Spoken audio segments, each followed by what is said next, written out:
প্রিয় দর্শক, আসসালামু আলাইকুম। কেমন আছেন সবাই? আশা করি আপনারা সবাই ভালো আছেন। আর এই যে আমার এই খামারের এই গাভীটা বকনা থেকে গাভী হয়েছে প্রায় 1 মাস 17 থেকে 18 দিন হয়। আজকে ওকে বীজ দেওয়া হয়েছে, তো পুরো ভিডিওটা দেখতে থাকুন। আজকে ওকে বীজ দেওয়া হয়েছে। ও বাচ্চা দিছে এপ্রিল মাসের 30 তারিখে বাচ্চা হয়েছে। এপ্রিল মাসের 30 তারিখে ও বাচ্চা দিছে, কারণ আমার এতে ভিডিও দেওয়াই আছে কবে বাচ্চা দিছে, ওই অনুযায়ী হিসাবে করে দেখলাম এপ্রিল মাসের 30 তারিখে কালো বাচ্চাটা হয়েছে। আজকে ওর মাকে বীজ দিছি। বীজ দেওয়া হয়েছে কিছুক্ষণ আগে বীজ দিলাম। সেই বীজটা হলো এই যে ব্রাকের 261, এটা বলে নতুন সিমেন্ট আইছে, সেটা দিছে। 100 দেয় নাকি, কারণ আমার খামারের গরুর জাত তো ভালোই মোটামুটি, তার কারণে আমি 100 দেওয়া হয় নাকি। আর কী করলে বাদে গরু দ্রুত হিট আসে সেই সম্পর্কেও আগামীকাল একটা ভিডিও থাকবে, এখনও বলে দিই কীভাবে ডোজ করে দেবেন। আর আরেকটি বিষয়, আপনারা বলেন গরুকে দিলে বাদে ওই যে সিমেন্ট দিলে বাদে বলে গরুকে বলে 3 ঘন্টার মতো দাঁড়া করে রাখতে হয়, তারপরে হাইস্টে 1 সপ্তাহের মতো হাফ খাওয়াইতে হয়। এটা হলো সম্পূর্ণ ভুল কথা। এই যে আমি কিছুক্ষণ ধরে বীজ দিছি, এই আমার খামারে এই যে গরু দাঁড়াই আছে, এই যে ঘাস খাইতেছে, ভুসি খাইছে, তার মানে কি এটা হলো সম্পূর্ণ কুসংস্কার। কারণ আগেকার মানুষ বলছে গরুকে যদি একবার খাওয়াতে হয়, দিলি বাদে যে বীজ দিলি বাদে 3 ঘন্টার মতো দাঁড়া করায় রাখতে হয়, তারপরে 1 সপ্তাহের মতো খাওয়ান দাওয়ান যাবে না, হালকা খাওয়া দিতে হবে। এটা হলো কথা। কারণ দিল্লি যদি একবার দেন তাহলে আপনি খামারের গরু হিট কনসেপ্ট করবে না।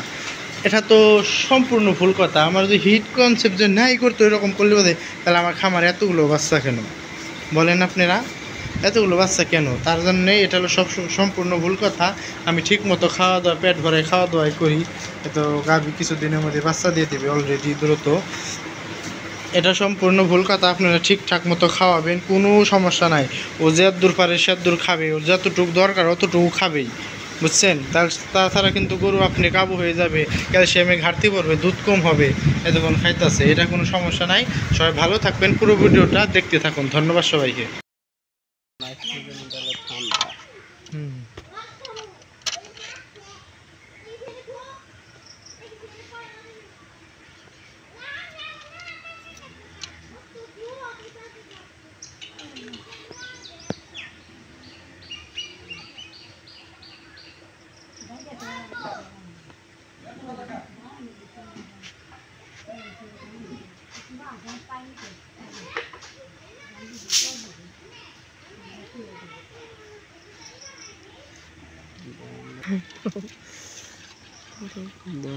কত 262 61 নতুন আছে 87%।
Ahora,